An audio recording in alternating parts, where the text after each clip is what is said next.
Hello friends, இன்னைக்கு நம்ம பார்க்க போற திரைப்படத்தோட பேர் என்னன்னா கன்ஃபெஷன்ங்கிற ஒரு ஜாப்பனீஸ் கிரைம் த்ரில்லர் மூவியை பத்தி தான் இன்னைக்கு நம்ம சேனல்ல பார்க்க போறோம். பொதுவா ஒரு திரைப்படத்துல ஒன்னு ரெண்டு சைக்கோ இருக்கலாம், ஆனா இந்த திரைப்படத்துல முக்கியமா எல்லா கேரக்டருமே சைக்கோ தான். இந்த திரைப்படம் வேற லெவலா இருக்கும். இப்பதான் நம்ம சேனலுக்கு ஃபர்ஸ்ட் வாட்டி வந்திருந்தீங்கன்னா மறக்காம நம்ம சேனலை சப்ஸ்கிரைப் பண்ணிட்டு சரி வாங்க இப்ப நம்ம கதைக்குள்ள போலாம். படத்தோட ஸ்டார்டிங்லயே ஜப்பான்ல இருக்கிற ஒரு ஸ்கூலை காட்டுறாங்க. கிளாஸ் ரூம்ல வழக்கம் போல டீச்சர் பாடம் எடுத்துக்கிட்டு இருக்காங்க. ஆனா அங்க இருக்கிற ஸ்டூடெண்ட்ஸ் அந்த டீச்சரை மதிக்கவே இல்ல. அந்த பசங்க எல்லாம் ஜாலியா விளையாண்டுட்டு இருக்காங்க. ஊர்ல எப்படி மதிய உணவு திட்டம் கொடுப்பாங்களோ அதே மாதிரி ஜப்பான்ல பசங்களுக்கு பால் குடிக்க கொடுப்பாங்க.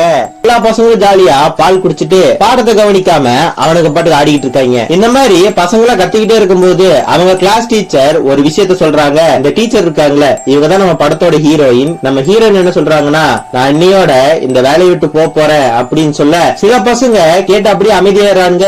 சில பசங்க ஐயா ஜாலின்னு சத்தம் போட்டுக்கிட்டு இருக்காங்க. இப்ப நம்ம ஹீரோயினுமே இதை சொல்லிட்டு எனக்கு டீச்சராக ரொம்ப இன்ஸ்பயரா இருந்தது இவர் தான் ஒரு புக்க காட்டுறாங்க. இவர மாதிரியே தான் நான் டீச்சரா இருக்குன்னு ஆசைப்படுறேன். என்னோட இன்ஸ்பிரேஷனான இவரு இன்னும் 2 மாசத்துல இறக்க போறாரு. ஆனாலுமே அவர் இன்னுமே பசங்களுக்கு பாடம் நடத்திட்டு தான் இருக்காரு. அந்த மாதிரிதான் நானும் இருக்கணும்னு ஆசைப்பட்டேன் அப்படின்னு சொல்லிட்டு இன்னொரு இன்சிடென்ட் பத்தி சொல்றாங்க. திரைப்படத்துல நான் சொல்ற சின்ன சின்ன கதைகளை நல்லா நோட் பண்ணி வச்சாங்க, ஏன்னா அதெல்லாம் பின்னாடி கனெக்ட் ஆகும். நம்ம ஹீரோயின் இன்னொரு கதையை சொல்றாங்க. ஜப்பான்ல இருக்கிற ஒரு ஸ்கூல்ல ஒரு பொண்ணு சரியா ஹோம்வொர்க் பண்ணலன்னு அந்த கிளாஸ் டீச்சர் அந்த பொண்ணை போட்டு அடிச்சிருக்காரு. ஆனா அந்த பொண்ணு அவங்க கிளாஸ் டீச்சரை பழி வாங்குற விதமா அவ என்ன பண்ணிருக்கானா, அந்த பொண்ணு அவங்க கிளாஸ் டீச்சருக்கு தப்பா மெசேஜ் பண்ணிருக்கா இந்த ஹோட்டலுக்கு வர சொல்லி. அந்த டீச்சருமே இவளோட பொய்யான வார்த்தைக்கு மயங்கி போய் அந்த ஹோட்டலுக்கு போக அந்த பொண்ணு அந்த ஹோட்டல அவரோட தப்பா போட்டோ எடுத்து அதை அவங்க அப்பா அம்மாட்ட காட்டி அது ஒரு மிகப்பெரிய பிரச்சனையா மாறிடுச்சு. அதனால ஜப்பான்ல இருக்கிற எல்லா ஸ்கூல்லயுமே இப்போ ஒரு பொண்ணுக்கு பிரச்சனை வந்துச்சுன்னா ஒரு ஃபீமேல் டீச்சர் தான் அந்த பிரச்சனையை கேட்பாங்க. ஒரு பையன் பிரச்சனை பண்ணியிருந்தானா அந்த பிரச்சனையை கேட்கறதுக்கு ஒரு மெயில் டீச்சர் தான் போவாங்க. அந்த மாதிரி தான் நம்ம சொல்ல கூட நடந்துகிட்டு இருக்கு. நான் கூட சில நேரத்துல நீங்க பிரச்சனையில மாட்டி இருக்கும் போது நான் வராது காரணம் அதுதான் அப்படின்னு சொல்றாங்க.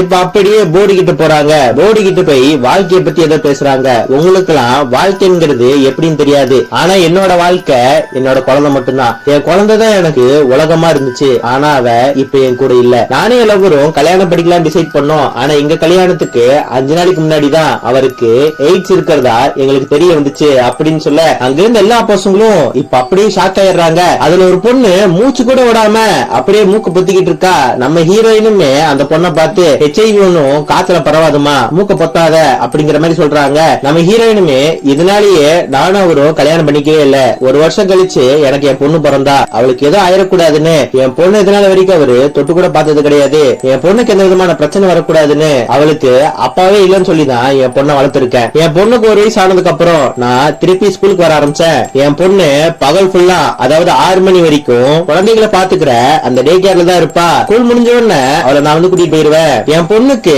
இந்த பண்டி கேரக்டர்னா ரொம்ப பிடிக்கும். அவளோட பேக், வாட்டர் பாட்டில், ஷூனு எல்லாத்துலயுமே அவ இந்த பொம்மை போட்ட போட்டோவை தான் பயன்படுத்துவா. அந்த கேரக்டர் அவளுக்கு அவ்வளவு பிடிக்கும். ஒரு நாள் நானும் என் பொண்ணும் மாலுக்கு போயிருந்தோம். அன்னைக்கு இந்த பண்டி கேரக்டர் போட்ட ஒரு பர்ஸ் என் பொண்ணு பார்த்தா அது வேணும்னு என் பொண்ணு என்கிட்ட பயங்கரமா அடம் பிடிச்சா. ஆனா அது அவளுக்கு நான் வாங்கியே தரல. ஆனா அந்த டைம்ல தான் நம்ம கிளாஸ்ல இருந்த ஒரு பையன் என் பொண்ணை பார்த்தா. இந்த பர்ஸ் உனக்கு ஞாபகம் இருக்கான்னு அந்த கிளாஸ்ல இருந்த ஒரு பையனை பத்தி கேக்குறாங்க.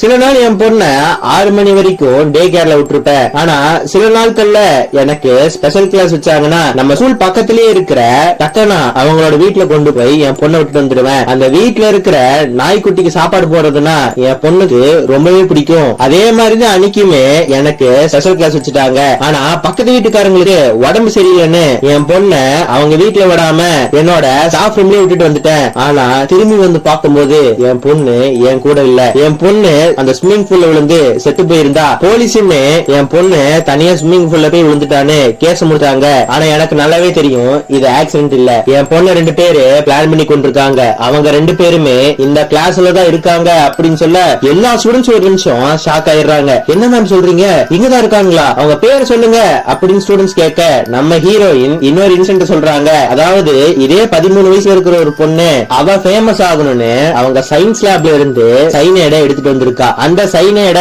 அவங்க ஃபேமிலியில இருக்கிற எல்லாத்துக்கும் சாப்பாட்டுல கலந்து கொடுத்து அத்தனை பேத்தி சாவடிச்சிருக்கா. அவ எப்படி சாவடிச்சாங்கிறத அவ ஒரு வெப்சைட்லயும் போஸ்ட் பண்ணிருக்கா. அவ மைனர்ங்கிறதுனால பண்ணதுனால அவளுக்கு பெரிய தண்டனை கொடுக்கல, அவளுக்கு வெறும் 2 வருஷம் மட்டும்தான் சிறை தண்டனை கொடுத்தாங்க.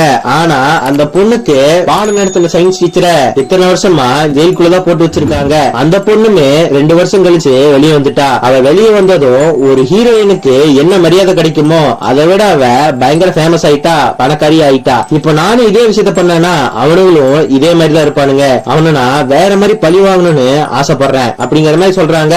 ஆனாலுமே ஸ்டூடெண்ட்ஸ் நீங்க ஏதாவது அவனை பத்தி சொல்லுங்க அப்படின்னு சொல்ல நம்ம ஹீரோயினுமே நான் அவன் பேர் சொல்ல மாட்டேன், ஆனா நீங்களே முடிஞ்சா கண்டுபிடிங்க அப்படின்னு சொல்ல ஹீரோயின் என்ன சொல்றாங்கன்னா என் பொண்ண 2 பேர் சாவடிச்சிருக்காங்க. அதுல ஃபர்ஸ்ட்ல இருக்கிற பையன் ரொம்பவே திறமையான பையன், நல்லாவே படிப்பான், அவனுக்கு நல்ல அப்பா அம்மா கூட இருக்காங்க.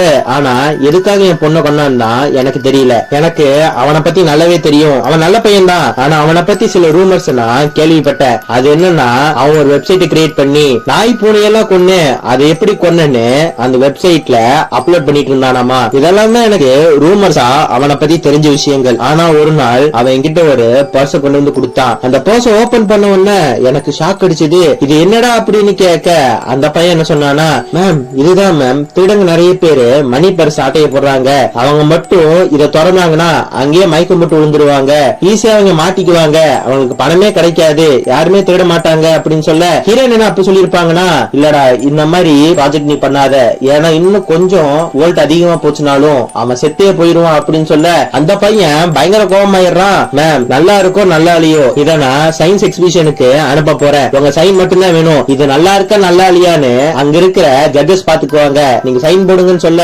நானும் சைன் போட்டு கொடுத்தேன். அதுக்கப்புறம் என்னாச்சுன்னா அந்த காம்படிஷன்லயே அவன் ஜெயிச்சான். அவன் போட்டோ நியூஸ் பேப்பர்ல கூட வந்துச்சு.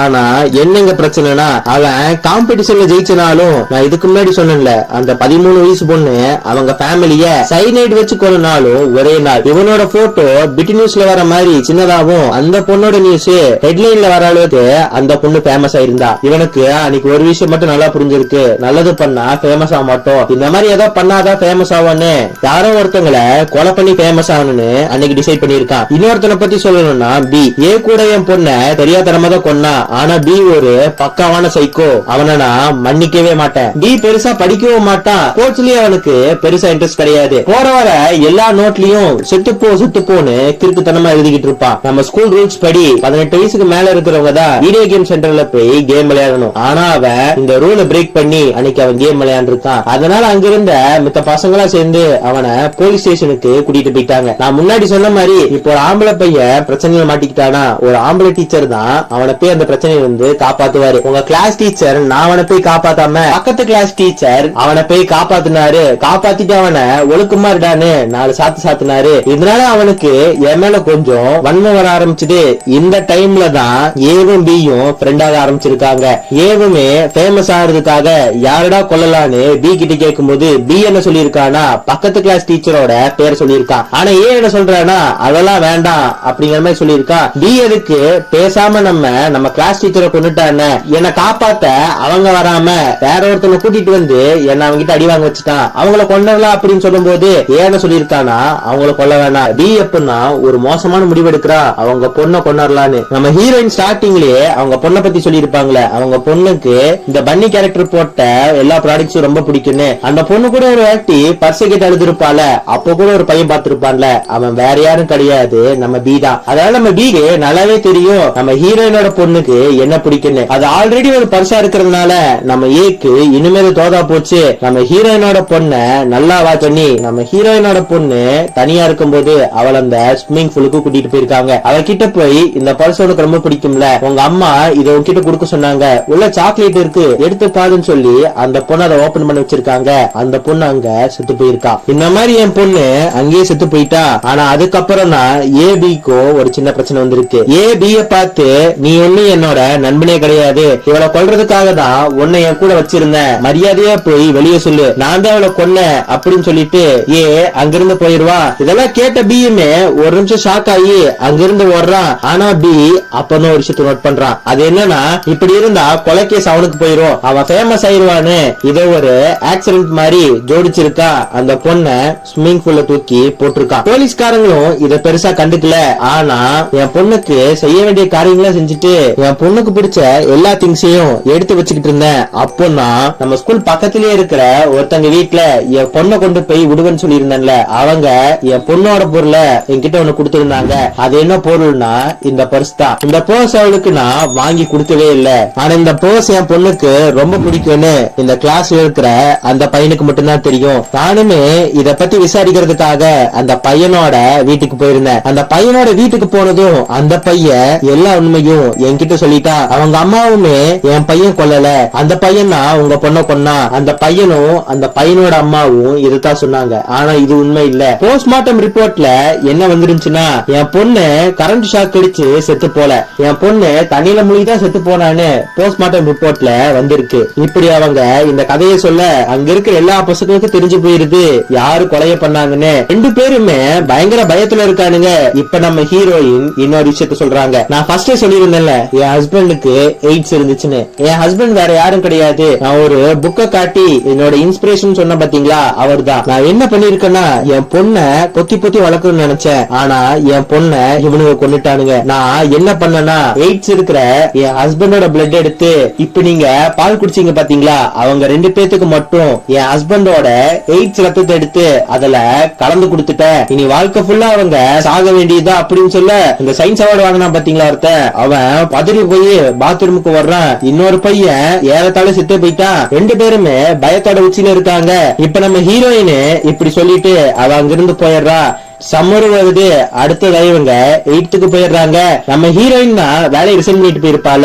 இப்போ புதுசா ஒரு டீச்சர் வரான். இவன் ரொம்பவே நல்ல டீச்சரு, சாட்டை பட சமுத்திரக்கனி மாதிரி. பசங்க கூட எப்பவுமே ஃப்ரெண்ட்லியாவும் நல்ல ஜாலியாவும் பழகுவான். இந்த மாதிரி இந்த டீச்சருமே கிளாஸ் ஸ்டூடெண்ட்ஸுக்கு பயங்கர க்ளோஸ் ஆயிடுறான். நம்ம ஹீரோயினோட பொண்ண ரெண்டு பேர் கொண்டாங்கல்ல, அதுல ஒருத்த ஏன்னு சொல்லியிருப்பான்ல, அந்த ஏவை இனிமே நம்ம சைக்கோனு கூப்பிடலாம். அந்த சைக்கோ எந்த விதமான மன உளைச்சலும் இல்லாம அந்த ஸ்கூலுக்கு டெய்லி வந்துகிட்டு இருப்பான். ஆனா பிஏ ஒரு சைக்கோ இருப்பான் பாத்தீங்களா, அவனை நம்ம மென்டல் பையனு கூப்பிடலாம். அந்த மென்டல் பையன் கொஞ்சம் மன உளைச்சலாகி வீட்டை விட்டு அந்த பையன் வெளியே வந்திருக்க மாட்டான். இந்த சமுத்திரக்கனி வாத்தியாரு இதெல்லாம் பாக்குறாரு. அந்த கிளாஸோட லீடரா இருக்கிற ஒரு பொண்ணை கூட்டிட்டு மென்டல் பையனோட வீட்டுக்கு டெய்லி போவாரு. அவங்க அம்மாவை பார்த்து, உங்க பையனை திருப்பி ஸ்கூலுக்கு வர சொல்லுங்க, எல்லா ஸ்டூடெண்ட்ஸும் உங்க பையனுக்காக வேண்டிக்கிறோம், சீக்கிரமா உங்க பையனை ஸ்கூலுக்கு வர சொல்லுங்கன்னு அந்த மென்டல் பையனோட அம்மா கிட்ட சொல்லிட்டு போறாங்க. ஆனா இவன் போன கொஞ்ச நேரத்துல தான் தெரியுது, அந்த பையன் இவங்க வந்துட்டு போனோன்னு ரொம்ப பயங்கர கோபமா பிஹேவ் பண்றான். அவங்க அம்மாவையே பயங்கரமா அடிக்க போறான். அந்த பையன் ரொம்பவே மன உளைச்சலாகி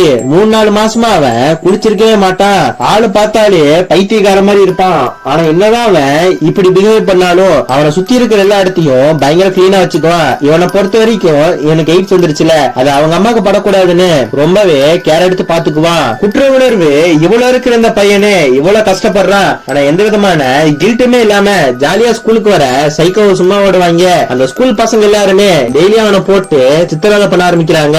அவனை போட்டு அடிக்கிறது, பால் பாக்கெட் தூக்கி அவன் முதுகில் அடிக்கிறதுன்னு அவனை போட்டு சித்திரவதை பண்றாங்க.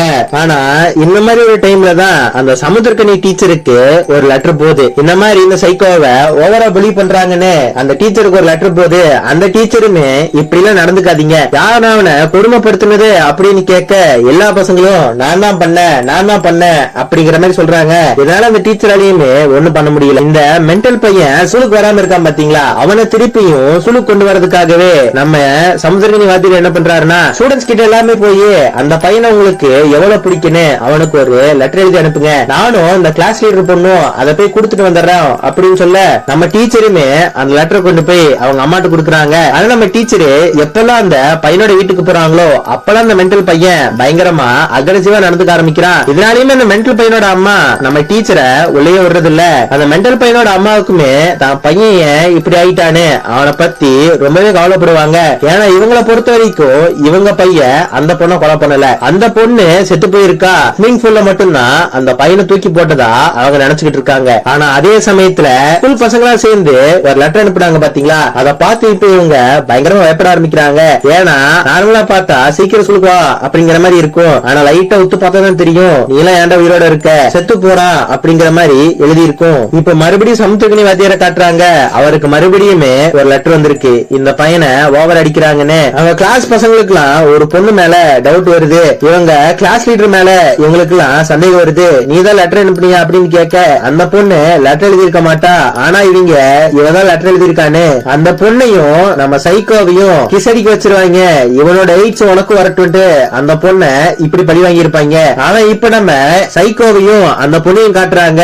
நம்ம சைக்கோ அந்த பொண்ணை பார்த்து என்னோட மெடிக்கல் ரிப்போர்ட் வந்துருச்சு, எனக்கு ஒன்னும் எய்ட்ஸ் கிடையாது, எனக்கு முத்தம் கொடுத்ததுனால உனக்கு எய்ட்ஸ் வராது, பயப்படாதுன்னு அந்த பொண்ணு கிட்ட சொல்ல அந்த பொண்ணு என்ன சொல்றானா, எனக்கு டீச்சரை பத்தி நல்லாவே தெரியும், என்னதான் நீங்க அவங்க பொண்ணைய கொண்டிருந்தாலும் உங்களை கொண்டு அவங்க கண்டிப்பா படி வாங்க மாட்டாங்க அப்படின்னு சொல்ல இந்த பொண்ணும் நம்ம சைக்கோவும் நல்லா பழக ஆரம்பிக்கிறாங்க. சொல்ல போனா லவ் பண்ணவே ஆரம்பிக்கிறாங்க. ஆனாலுமே நம்ம சைக்கோட ஆள சூழ்நிலை இன்னுமே டார்ச்சர் பண்ணிக்கிட்டே தான் இருக்காங்க. இதெல்லாம் பார்த்த ஒரு நாள் நம்ம சைக்கோ பயங்கர கடுப்பா என்ன பண்றானா, அவன் கைய பிளேட வச்சு கிழிச்சு ரத்தத்தை அடுத்தவங்க மூஞ்சில தேய்க்கிறது, இவன் மித்தவங்களுக்கு போய் கிஸ் கொடுக்கறதுன்னு, என்னை யாராவது சீண்டிங்க இல்ல இவனை யாராவது சீண்டிங்கன்னா உங்களுக்கு எய்ட்ஸ் கொடுத்துருவேன்னு இந்த சைக்கோ அவங்கள மிரட்டுறான். இப்போ இங்க இருந்து கட் பண்ணா அந்த மென்டல் பையனோட அம்மா என்ன பண்ணிருப்பாங்கன்னா, அவன் சாப்பாட்டுல மயக்க மருந்த கலந்து அவன் முடிய வெட்டி இருப்பாங்க, அவனை நல்லாவே அழகுபடுத்தி வச்சிருப்பாங்க. ஆனா அந்த பையன் எந்திரிச்ச உடனே கண்ணாடியில அவன் பேச பார்த்துட்டு பயங்கரமா அழுக ஆரம்பிக்கிறான், கத்த ஆரம்பிக்கிறான். ஏன்னா இவனை பொறுத்த வரைக்கும் இவனுக்கு எய்ட்ஸ் வந்துருச்சுல. இவனோட என்ன என்னன்னா, இவன் கையில இருக்கிற நகம் முடியல வளர்ந்துச்சுன்னா இவன் இன்னும் உயிரோட இருக்கிறதா இவன் நினைச்சுக்கிட்டு இருக்கான். இப்ப இவனோட முடி நகை எல்லாமே வெட்டப்பட்டு இருக்குல்ல, இதெல்லாம் நினைச்சு நான் சாக போறேன்னு பயங்கரமா அழுதுகிட்டு இருக்கான். இப்ப அவங்க அம்மாவுமே அந்த பையனை வெளியே விடுவாங்க. வெளியே போய் இந்த மென்டல் பையன் சும்மாவா இருப்பான், ஒரு கடைக்கு போய் அவன் கைய எடுத்து எல்லாத்துக்கும் எய்ட்ஸ் வரட்டுன்னு அங்க இருக்கிற எல்லா சாப்பாட்டு பொருட்கள் மேலையும் ரத்தத்தை தடை விட்டுருப்பான். இதை பார்த்து அந்த கடைக்காரங்களுமே லைட்டா பயந்து அவங்க அம்மாவுக்கு போன் பண்றாங்க. இந்த மென்டல் பையனோட அம்மாவுமே என் பையனை மன்னிச்சிருங்க, எல்லா ப்ராடக்டையும் நானே வாங்கிக்கிறேன் அப்படின்னு சொல்றாங்க. மென்டல் பையனுமே எதுவுமே நடக்காத மாதிரி வீட்டுல உட்காந்து தின்னுகிட்டு இருப்பான். இப்ப அவங்க அம்மாவும் அந்த ரத்தம் பட்ட சாப்பாடு எடுத்து சாப்பிட போறாங்க. அப்பதான் அவங்க பையன் அவங்க அம்மாவை பார்த்து ஒரு விஷயம் சொல்றான், நீங்க அந்த பொருளை சாப்பிடாதீங்க இல்லாட்டி உங்களுக்குமே எய்ட்ஸ் வந்துரும் அப்படின்னு சொல்ல மென்டல் பையனோட அம்மாவுக்கு ஒண்ணுமே புரியல, என்னடா சொல்ற அப்படின்னு கேட்கும்போது அப்பதான் இந்த பையன் அவங்க அம்மாட்ட உண்மையை சொல்றான், பாலுல HIV ரத்தத்தை கலந்து கொடுத்துட்டாங்க அப்படின்னு சொல்ல அவங்க அம்மாவுக்கு பயங்கர வருத்தம் ஆயிருது. வாடா ஹாஸ்பிட்டலுக்கு போலாம், உனக்கு ஏதாச்சுன்னா நான் என்ன பண்ணுவேன் அப்படின்னு கேட்க அந்த பையன் என்ன சொல்றானா, நான் எதுக்கு வரணும், நான் வரமாட்டேன், நான் ரொம்ப மோசமானவன் அப்படின்னு சொல்ல அவங்க அம்மாவுமே நீ மோசமானவன் இல்லடா, நீ அவனுக்கு ஹெல்ப் மட்டும் தானே பண்ண அப்படின்னு சொல்லும் போதுதான் இந்த பையன் ஒரு ட்விஸ்ட் சொல்றான். அதாவது அந்த சைக்கோ ஷாக் கொடுத்து அந்த பொண்ணு மயக்க மட்டும் தான் அடைஞ்சிருப்பா. இவன் அந்த பொண்ணு ஸ்விம்மிங் பூல்குள்ள தூக்கி போடலாங்கும் போது அந்த பொண்ணு கண்ண முடிச்சு பாத்திருப்பா. அப்பவே அந்த பொண்ணு அவன் கீழே விட்டுருக்கலாம், ஆனா அவன் விடல. ஏன்னா இப்ப மட்டும் இவன் அந்த பொண்ண தண்ணியில முக்கி சாவடிச்சிட்டானா பிரஸ் மீடியா எல்லாமே இவனை பத்தி தான் பேசும், இவனை தான் பெரிய ஆளா பேசும், இவனை ஃபேமஸ் ஆயிடலான்னு அந்த கொலையை பண்ணிருப்பான். இந்த எல்லா விஷயத்தையுமே அவங்க அம்மாட்ட சொல்ல அவங்க அம்மா வாழ்க்கையை வெறுத்துறாங்க. இத்தனை நாள் அவங்க பையன் ஒரு நல்லவன் நினைச்சிட்டு இருந்தாங்க, ஆனா இப்ப அவங்களுக்கு தெரிஞ்சு போச்சு அவங்க பையன் எவ்வளவு கெட்டவனு. அதனால அவங்க அம்மா இப்ப என்ன பண்றாங்கன்னா ஒரு லெட்டர் எழுதி வைக்கிறாங்க. அந்த லெட்டர்ல அவங்க பையனை சாகடிச்சுட்டு தானும் சாக போறதா எழுதி வச்சிருக்காங்க. இப்ப இவங்க லெட்டர் எழுதிக்கிட்டு இருக்கிற இதே சமயத்துல அந்த சமுத்திரக்கனி வாதியாருமே மென்டல் பையனோட அம்மாவை பத்தி பேச வர இந்த டீச்சரை துரத்தி அடிச்சிடுறாங்க. அவங்க பையனை பார்த்துமே ஏதோ குடுக்கற மாதிரி போய் அவங்க பையன் நெஞ்சிலேயே கத்திய குத்திடுறாங்க. இத பார்த்தோன்னு அவங்க பையனுக்கு ஒண்ணுமே புரியல, என்னையா குத்துற நீனு கத்தி எடுத்து அவங்க அம்மாவே குத்தி இருப்பான். இப்போ இந்த மாதிரி கொலை நடந்து போச்சுல, இத பத்தி விசாரிக்கிறதுக்காக டெய்லியுமே அவங்க வீட்டுக்கு போற நம்ம சமுத்திரக்கனி டீச்சரையும் அந்த பொண்ணையும் கூப்பிடுறாங்க. டீச்சரு நடந்தது மட்டும் சொல்லுமா, நமக்கு ஒரு பிரச்சனையும் வராது அப்படின்னு சொல்ல சைக்கோ அந்த வழியில தான் நின்னுட்டு இருப்பான். அவன் ஆளை பார்த்து ஏதோ சொல்ல சைக்கோட ஆள் என்ன சொல்லிருப்பானா, அந்த பையன் அவங்க அம்மா கொண்டது காரணமே இவன் தான் சார், டெய்லியும் அந்த பையனை போய் டிஸ்டர்ப் பண்ணி அவனை மென்டலா சிக்காக வச்சுட்டான், இவன் தான் சார் அக்யூஸ்ட் அப்படின்னு இந்த வாத்தியார போட்டு விட்டுறா. அப்பதான் தெரியுது இவளே ஒரு மிகப்பெரிய சைக்கோ தான். இவ கையில ஒரு பச்சை குத்தி இருப்பா. அந்த பச்சைக்கு என்ன அர்த்தம்னா, ஸ்டார்டிங் சீன்ல ஒரு 13 வயசு சின்ன பொண்ணு அவங்க ஃபேமிலிக்கு சாப்பாட்டுல சைனைட கலந்து சாவடிச்சிருப்பால, அந்த பொண்ணுதான் இவளோட ரோல் மாடலு. இந்த ரெண்டு சைக்கோவும் உட்கார்ந்து பேசிக்கிட்டு இருப்பாங்க. அப்போ டிவில அதாவது அந்த மென்டல் பையனை அரெஸ்ட் பண்ணி கூட்டிட்டு போயிட்டு இருப்பாங்க. அவன் பயங்கர ஃபேமஸ் ஆயிடுவான். இதெல்லாம் பார்த்து நம்ம சைக்கோ ரொம்பவே வருத்தப்படுறான், இவெல்லாம் ஒரு ஆளுன்னு இவெல்லாம் ஃபேமஸ் ஆயிட்டான், இவெல்லாம் ஒரு ஆளா அப்படிங்கிற மாதிரி பாத்துக்கிட்டு இருப்பான். இப்ப நம்ம சைக்கோவோட பிளாஷ்பேக்க காட்டுறாங்க.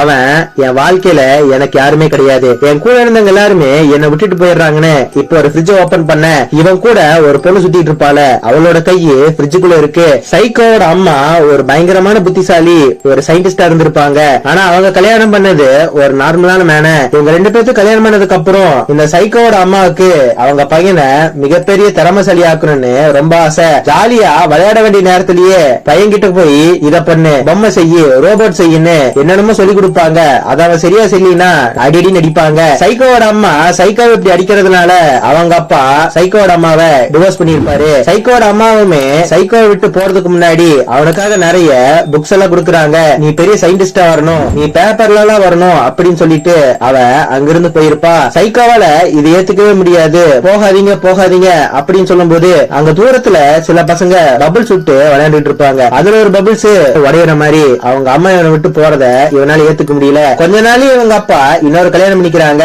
அவங்க ஒரு ஃபேமிலி ஆயிடுறாங்க. இவன் பயங்கர தனிமையில இருக்கான். இவனோட எந்த ரிசர்ச்சையும் எவனை மதிக்க மாட்டேங்கிறான். ஆனா யாருமே இவன் திறமையை மதிக்க மாட்டாங்க. இவன் திறமையை பாராட்டுறதுக்கும் யாரும் இருக்க மாட்டாங்க. அதனால இவனே ஒரு வெப்சைட் கிரியேட் பண்ணி இவன் கண்டுபிடிக்கிற எல்லா விஷயத்தையும் போடுவான். ஆனா இவனுக்கு எந்த விதமான பாராட்டும் கிடைக்காது. இதெல்லாம் இவன் ஏன் பண்றானா இவங்க அம்மா இவனை வந்து பாக்கணும் தான். இவனோட கண்டுபிடிப்புகள் ஃபேமஸ் ஆச்சுன்னா இவங்க அம்மா இவனை வந்து பாப்பாங்களே, அதுக்காக தான் இதெல்லாம் பண்ணிக்கிட்டு இருக்கான். ஆனா ஒரு வாட்டி கூட யாருமே வந்து இவனை பாராட்டல. இவங்க அம்மாவும் இவனை வந்து பாக்கல. இந்த மாதிரி டைம்ல தான் என்ன ஆகுதுன்னா நம்ம ஏன் இந்த மாதிரி பண்ணக்கூடாதுன்னு அக்கம் பக்கத்துல இருக்கிற பூனையெல்லாம் கொண்டு அத வெப்சைட்ல போட்டிருக்கான். அதுக்கு பயங்கரமா வரவேற்பு கிடைக்க இவனுக்கு ஒரு விஷயம் நல்லாவே புரிஞ்சு போச்சு. நம்ம எவ்வளவுதான் நல்லா கண்டுபிடிச்சாலும் நம்மள யாரும் பாராட்ட மாட்டாங்க. ஆனா பாரு, ஒரு பொண்ணு அவ ஃபேமிலியை கொண்டிருக்கா, அவ ஃபேமஸ் ஆலியா, அப்போ நம்மளும் யாராவது கொன்னா ஈஸியா ஃபேமஸ் ஆயிடலான்னு இதுக்கு இவன மாதிரி இருக்கிற இன்னொரு சைக்கோவை தேடி இருக்கான். அவன் தான் நம்ம மென்டல் பையன். அவன் வேலையெல்லாம் முடிச்சதுக்கு அப்புறம் அவனை தூர போடான்னு துரத்தி விட்டு இருக்கான். இவன் இந்த மாதிரி எல்லா விஷயத்தையும் பிளான் பண்ணிருக்கான். சைக்கோட ஆளு ஒரு நாள் ஒரு ஹோட்டல்ல அவங்க பழைய டீச்சரை பாப்பாங்க. அவங்க பழைய டீச்சர் கிட்ட போய் நீங்க பிளான் பண்ணி அவங்களுக்கு எய்ட்ஸ் கொடுக்கலன்னு தெரியும், சும்மா தானே பண்ணீங்க அப்படின்னு கேட்க அவங்க என்ன சொல்றாங்கன்னா, இல்ல நான் ஃபர்ஸ்ட் என் ஹஸ்பண்டோட ரத்தத்தை எடுத்து அதுல கலக்கலாம் தான் இருந்தேன். ஆனா என் ஹஸ்பண்ட் என்ன தடுத்துட்டாரு. ஆனா நான் என்ன பண்ணேன்னா, நான் அவங்களை சாகடிக்க கூடாது, அவனுங்களே சூசைட் பண்ணிக்கணும்னு அவங்களுக்கு எய்ட்ஸ் வியாதி இருக்குன்னு அவங்கள நம்ப வச்சேன். ஆனாலுமே அவங்க சூசைட் பண்ணிக்கல. அப்புறம் நான் என்ன பண்ணேன்னா, புதுசா ஒரு டீச்சர் வந்தார்ல, அவருக்கு என் ஹஸ்பண்ட் தான் இன்ஸ்பிரேஷன், அவர்கிட்ட போய் இந்த ரெண்டு பசங்களை நல்லா பாத்துக்கோங்கன்னு நான் சொல்லியிருந்தேன். அவருமே டெய்லியுமே அந்த மென்டல் பையன் வீட்டுக்கு போய் அவனை வெறுப்பேத்திக்கிட்டே இருந்தாரு.